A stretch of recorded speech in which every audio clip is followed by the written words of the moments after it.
बड़ी अच्छी अच्छी किस्म की, हाँ, क्योंकि ये मंटो की कहानियों पर आधारित है ये फिल्म।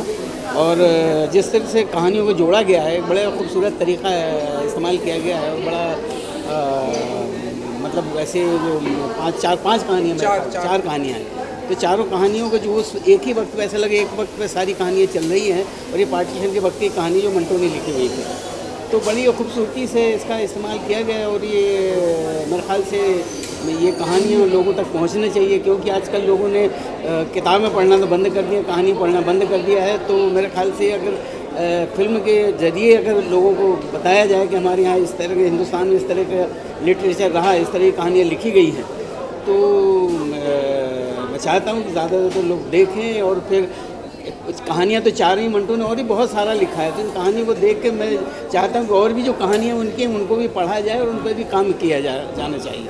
जी। अच्छा, मंटो सांग को बहुत ही अच्छा रिस्पांस मिल रहा है, तो इंडस्ट्री से कैसा रिस्पांस आ रहा है? कमेंडेबल ऐसा कोई अभी तो कमेंट आपको मिला है? यादगार तो ये है कि एक अलग तरह से हट की कोशिश की गई है, और इस तरह की कोशिश होनी चाहिए, और लोगों को अच्छी लग रही है फिल्म। बस यही कहना चाहूँगा। जी जी जी, हाँ जी जी जी जी, हाँ हाँ। देखिए, कहानियाँ उसमें यही मेरे ख्याल से 3-4 कहानियाँ हैं, और उन कहानियों के बीच में से मंटो शायद गुज़रता है, ऐसा कुछ मुझे पता लगा है। और मंटो ने जो कहानियाँ लिखी हैं, मंटो पे इन कहानियों को कितना इस्तेमाल किया जा रहा है, मंटो को किस तरह से इस्तेमाल किया जाए, इस पर कहना बड़ा मुश्किल है। और मेरे ख्याल से यही कहानियाँ हैं, या दूसरी और कहानियाँ इसमें शामिल हैं, वो जो मंटो पर फिल्म बन रही है, ननीता दास बना रही है, मुझे बहुत ज़्यादा अंदाज़ा नहीं है इसका। लेकिन एक कहानी ज़रूर इसमें, एक या 2 कहानी शायद ठंडा गोश्त है, और वो शायद हैं उसमें, तो उनको किस तरह से इस्तेमाल किया, हाँ खोल दो, किस तरह से इस्तेमाल किया जा रहा है, मुझे बहुत ज़्यादा अंदाज़ा नहीं है उसका। जी।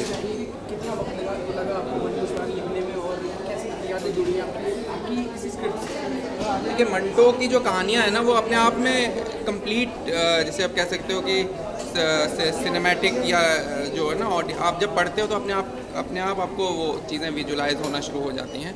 तो मुझे भी, मैं ईमानदारी से कहूँ तो मुझे कोई बहुत बड़ी मेहनत इसके ऊपर, स्क्रिप्ट के ऊपर उस तरह से नहीं करनी पड़ी।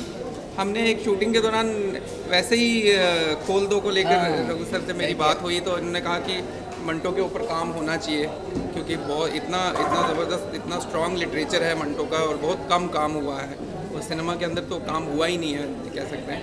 तो बस वहीं से हमने इस चीज़ की शुरुआत की। तो बस हमने वो 4 कहानियाँ जो हैं, जो पार्टीशन के बैकड्रॉप में हैं, उनको एक साथ रख के हमने कोशिश ये की है कि एज इट इज़ जो कहानियाँ जिस तरह से लिखी गई हैं, जो जिस तरह से मंटो ने लिखी हैं, उसी तरह से रखा जाए। बहुत ज़्यादा छेड़छाड़ नहीं की हम लोगों ने। और छेड़छाड़ की वैसे ज़रूरत भी नहीं थी, क्योंकि कहानियों में अपने आप में इतनी कि पूरी तस्वीर उस वक्त की खींच देती है, तो बहुत ज़्यादा छेड़छाड़ करने की ज़रूरत ही नहीं, क्योंकि सारी तस्वीर उसमें है, तो फिर ज़रूरत ही नहीं है।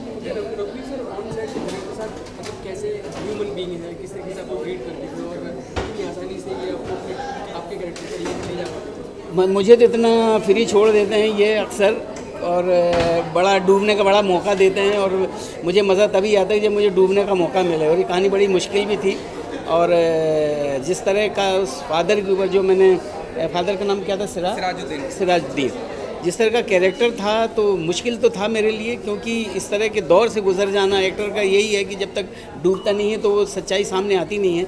तो डूबने में बड़ा मज़ा भी आया, लेकिन निकलने में बड़ी तकलीफ़ हुई उस कैरेक्टर से। बस बिल्कुल, मैं ये कहना चाहूँगा, इनकी बात में जोड़ूंगा कि मैं तो क्या मौका दूंगा, मैं सर से सीखता रहता हूँ सेट पे, और मैं जहाँ अटकता हूँ तो मैं जाके इनसे पूछता हूँ कि ये मतलब एक बहुत क्रूशल सीन था जिसमें वो बेटी जो है बाप के सामने अपने कपड़े नाड़ा खोल देती है, तो मुझे कुछ समझ में नहीं आ रहा था कि उस सीन को कैसे विजुलाइज़ किया जाए।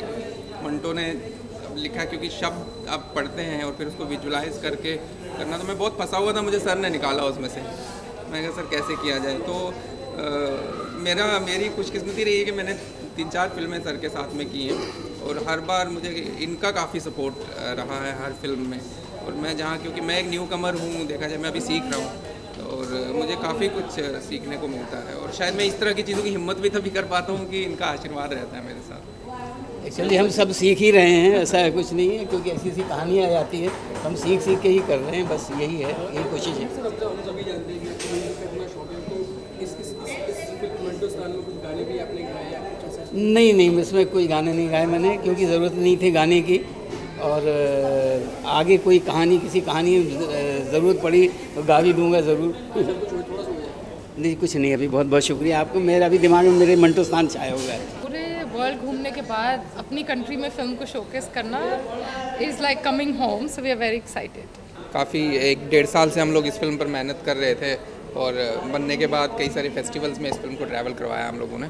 तो जो है इतना सारे अलग अलग कंट्रीज़ में जाने के बाद and finally it is releasing here, तो it's a like nice feeling and we are excited.